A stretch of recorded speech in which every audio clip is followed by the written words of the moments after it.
The new family have arrived in the Rovers return at last, and a couple of weeks ago we were lucky enough to be invited along to the Coronation Street studios to view their debut episode. As well as that, we were able to meet some of the new cast members, including McCusker, who of course plays new Rovers landlord Ben Driscoll, and Ollie, played by Raph Akuwudike. He's the secret Driscoll all along. We were also able to chat with a couple of other cast members there, so Channique Sterling-Brown, who plays Dee-Dee, and Cait Fitton, who plays Bolton, also were kind enough to join us for a chat. So that's what we got to share with you today. Now, I will preface this by saying most of these interviews were recorded outside. Their sound quality isn't the best, so I apologise about that, but I hope you can still enjoy them all the same. So here we go. Sit back and enjoy our interviews with 4 Corrie cast members. Hello, thanks for chatting with me today. No worries. New landlord of the Rovers return. New landlord of the Rovers return, only the third landlord. 11 landladies, 3 landlords, I'm the third landlord. How does it feel? It feels amazing. It feels really, really cool. It's an iconic set. It's an amazing show, full of wonderful, wonderful characters, lovely, lovely people on and off set. And I live in Manchester. I stayed here after Shameless, so it's home for me. So it's nice to finally have a job where I'm at home. Yeah. You know, where I can spend a wee bit more time with my own kids and things like that. So it's all good. Often when they have new Rovers owners, that's a character that we know already. So how's this different? How's it more difficult for you coming in as a a new boy and saying, "Well, this is my domain now"? It's not. Do you know what? It would have been more difficult if I didn't come in with Kath Tilsley, who played Eva Price. Yeah. Who do you know who was on it? That was on the show years ago. She's got quite a history on this street. So in answer to your question, it's much easier because I'm coming in with a character who's, even though she's been out of it for 7 years, she's still very well established. And there's a lot of characters that are still in the show that were there when she was there. So when she arrives, you got loads of people coming going, "Oh, welcome back," and blah blah. So no, it wasn't. If I was on my own, it would be much more difficult. But having Kath by my side, Eva, makes it a lot easier and a lot more fun. Cool. So what can you tell us about Ben? Ben is an ex-Irish rugby player. He met Eva in France when he was playing for Toulouse. He's got 2 kids from another marriage. They fell in love. She's got a kid from another marriage. They fall in love. They come home, and they decide to buy a pub, and he buys her this one. What's their dynamic as a couple? They're very fun. They're very loving. They know each other really, really well. They're good. They're both good parents. She adores my kids. I adore her kids. So it's like a proper close-knit family already.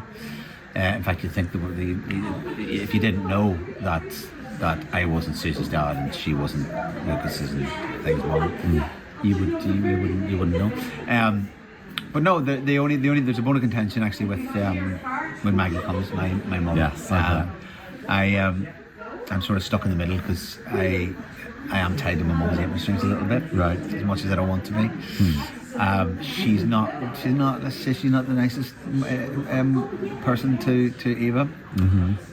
Any other son who had a set would probably tell her to wise up, leave her home. But she was a single mother. She brought me and my brother up. She's always there for me. She helps me up at the pub. So I'm kind of stuck between a rock and a hard place, and it'll be interesting to see it'll be interesting to see if Eva sticks it out. Yeah, for sure. And it'll also be interesting to see how much I take off Maggie before I lose my head, because Ben, he does have a bit of a temper. Does he? Yeah.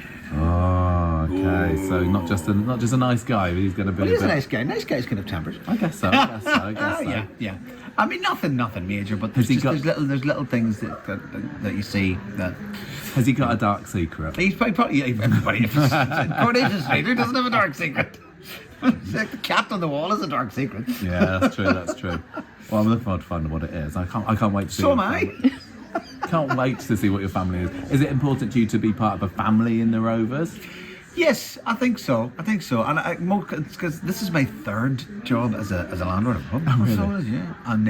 And Shameless was the first one, and it was a proper family. The McGuires. This is much different. So there's no drugs involved. But yeah, no, not yet. But no, it's nice to. I think you need it's a family pub, isn't it? Yeah. I think that's what you need, and I think it works really well. Cool. It's nice. It'll be good to have the Rovers back at the heart of the show. I think that's really important. Well, I look forward to that to come. Thank you very much for chatting. Thank you today. very much. Cait, it's lovely to be here with you So today. nice to meet you. Cait, who played the lovely Lauren Bolton on Coronation Street. Look how smiley she is, that she can smile so she's not crying all the time. No. What's the secret to crying on set or like so much? I feel like I've cried that much now that it just happens. Like I can just do it on cue now. Like it's just become that point where it's like it's like my alter ego. Yeah. Like when I need to get into it, it just happens, and it's nice because I'm not like Lauren in real life. You know, I do smile. I am very boisterous and very energetic. Yeah. But I guess that's quite nice doing a character that just isn't you. Like there's so many elements that I've put into Lauren that are very similar in how I am, and I like to people watch, so that's mainly where I got the character from Lauren from. But it's nice because outside of that, I'm just me. She's had a lot to cry about, of course. I mean, those scenes with Joel last year, bumping him off. Tell me about filming those. Oh, it was intense. It was an intense, I think it was like a year and a half, that storyline. Yeah, So obviously I had like the was. 6-month break in between. But that sequence of killing him off, like, so sad that Callum went. I mean, I loved working with him. I felt like he meant the world to me, and I couldn't have got through that storyline without him. I was literally so lucky to be paired with him. And prior to that storyline, we'd never worked together, so it was literally just like this biggest risk of, are they going to work? We don't know. We're just pairing together anyway. And luckily, we worked really well together. And I think that really translated on screen and off screen with the interviews and all the fun stuff we did outside the interviews. But that whole sequence of killing him off was like a 2-week period of filming. It was me, Paddy, and Callum, and it was like acting to nothing. We were just on a green screen. Yeah, you had the volume wall, didn't you? The volume wall, yeah, and that was really hard because you're literally acting to nothing, to things that aren't even there that are going to then be put on in the edit. And that was hard for me because sometimes it helps having something to act to and having someone there to act to, and half the time I was acting to a dummy, or I was acting to, you know, there's water there but there's no water actually there. But yeah, it was a big period in my life where I was like, okay, like if I can do this now, I'm looking forward to what things are going to be like in the future. Because it's so different to working here. Like you've got your sets here, you've got your studios here, and going out your comfort zone and working somewhere where you've never worked before can be very daunting. But the fact that I had Paddy and Callum with me, it made it amazing. It was Do you great. think it's affected Lauren having her body on her hands? Is that going to come back to haunt her, do you think? Or is she over it now? I don't think she'll ever. I mean, how can you get over murdering someone, right? But I think also what makes it really hard is that link that Joel had with Frankie. You know, we know that Lauren's dad was never the father figure, if you want to say, for Lauren, and her mum obviously we've never met her on the street, but I do think she is a complete waste of space. So who knows? They could bring her mother into it. Obviously, I could have more scenes with my dad. Who knows? But I do think that Frankie she'll always look at Frankie and see a part of Joel, and I think that can be really hard for her at times. It's like, am I doing the right thing, am I not? She hasn't got someone to say this is right, this is wrong. So I do think it'll always haunt her. I don't think she'll let it define who she is. I really don't. Do you think it could have worked with her and Max in the long term had Paddy Beebe not left?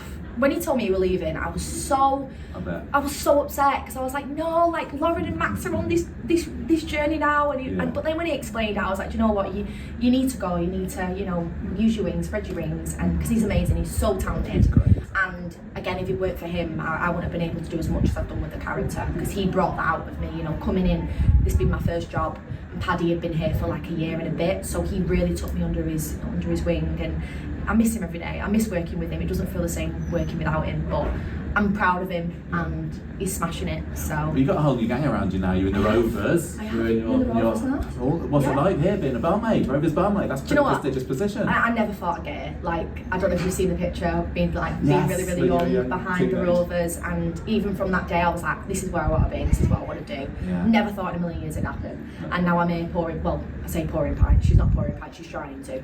Failing miserably. I'm actually quite surprised she's not been sacked yet, because every single job she's had, she's been sacked.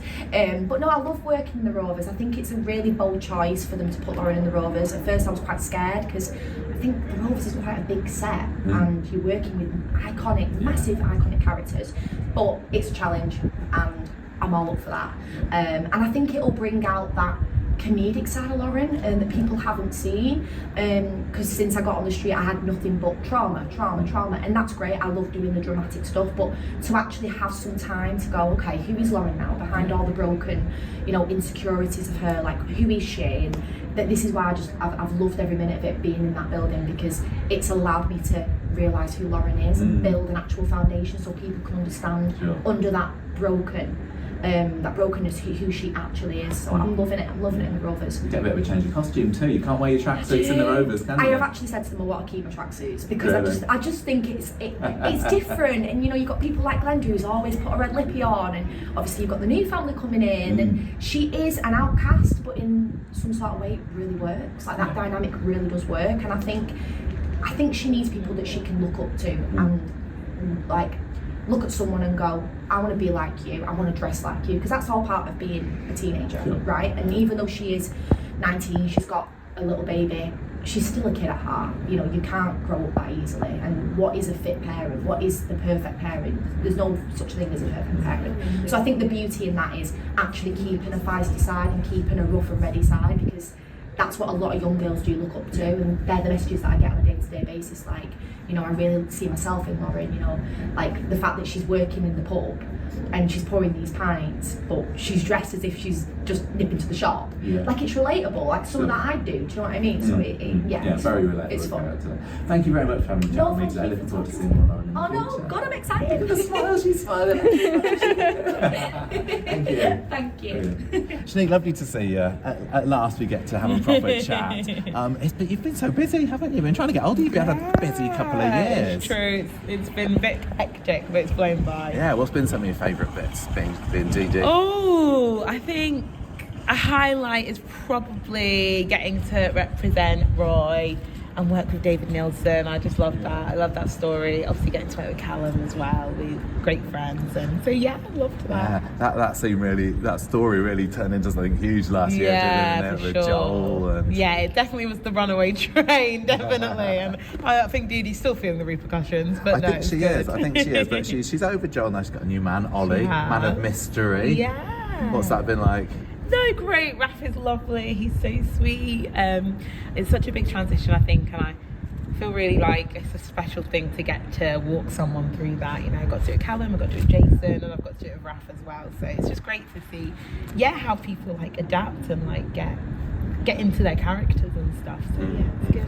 How did you feel being in the story with Dee-Dee's birth? Because that was quite a serious one, wasn't it? And the issues that raised. Yeah, it's a really important story, and it's a story that I thought was obviously important to tell and really pushed to tell as well, because I think we don't.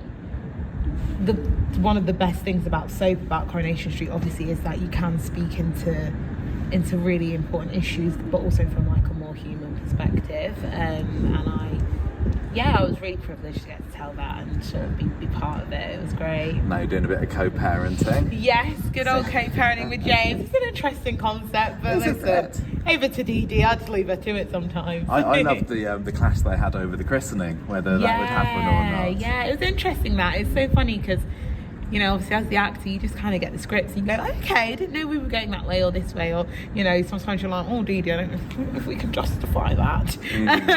But you just have to find the truth in it, really, and then, like, play that. And so it was good. It was interesting because I think it was a good way of her discovering, just, like, how important Layla actually was to her, which was obviously quite important to her getting her back. Yes, sure. Was it down to you at all that Dee-Dee is a Christian? Because I don't know whether she came in as a Christian or whether she's developed that over time, because it was obviously something that was really important to you. Yeah. I think so.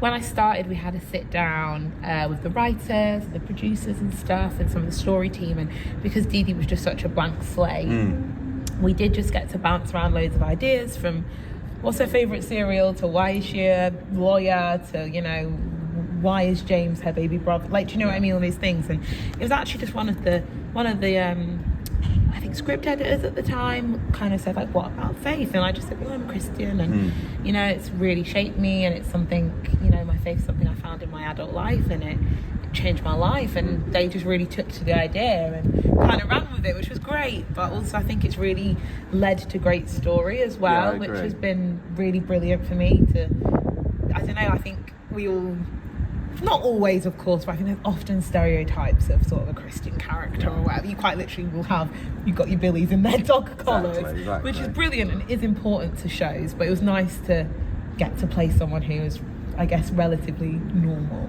Yeah. And Christianity doesn't define her, but it does add a few little interesting conflicts. Yeah, I think it leads her, doesn't it? It motivates all of her decisions for the most part, and therefore then sometimes has complications for her. And I think that's just the reality of being a Christian. So I think it's been fun. For sure. We've been on the show for 3 years now. Yeah, just over. How would you say that Dee-Dee's evolved over that time for you? Oh gosh, I think she's changed so much. I think I think she's still soft and she's still got a good heart at the core of it, but obviously I think she understandably is a little bit hypervigilant and all this stuff, but I think the character at her core was just always someone who cares about her friends and her family and stuff, and I really have always loved that about her, and hopefully she keeps it to the end. She was a little bit ditzier at the beginning, I think, wasn't she? Yeah, she was. I think she's got a bit more head a bit more grounded. Yeah, I think, for sure, a bit more I think it's almost like life circumstances have allowed less dating room. a murderer does age you and mature you a bit, doesn't it? Well, I've loved seeing Dee-Dee. Thank you so much for having a little chat with me today. Thank you, guys. So what's it been like being the new boy on set in Corrie? It's been really fun. Really liked it. It's brand new to me because I haven't really done TV before. But Right. Yeah. So what's been your background? Mainly theatre. Mainly theatre, and it's been good. I've been really liked everyone here. So what was it? Was it Corrie that tempted you to TV, or? Yeah. I guess so. And it's just it's quite an iconic show, I guess. So Yeah. But yeah. So what's it been like being a character with a secret for the last few months? It's been weird because I've been quite isolated. Haven't really had much context around me, and early on you want to have context to like build the character story and stuff. But it's been quite nice in a way, getting to do my own thing, and keeping myself to myself and intriguing people maybe. Sure. So you've known right from the beginning, have you, that you would eventually end up being part of the Rovers team? Yes, yeah. Right. Yeah, so I knew from the beginning, but I didn't know who my family was going to be. Oh, okay. So I didn't know I don't know what I can say or not, but I didn't know who was going to be the family. So are we going to see a lot more of you now that the secret's out? Are we going to learn a little bit more about Ollie? Because he's still a bit of a mystery to us as viewers. Yeah, I think we're going to find out a bit more about Ollie. What can you tell me? What's his personality, would you say? I think he's a very passionate person, although maybe you don't see that from the beginning. Right. I think he's quite skilled person. I think he's quite competent. I think we'll see maybe his competent side come out.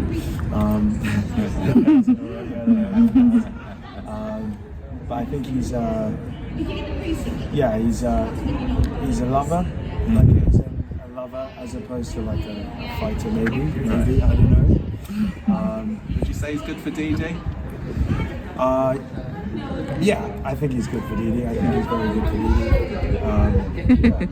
Better than a murderous solicitor, which is well, exactly. It's a step up at least. At least it's a step up. Nothing else. A man of mystery. We're looking forward to seeing more of Ollie on our screens later this year. Thank you. Yeah. Okay. No worries.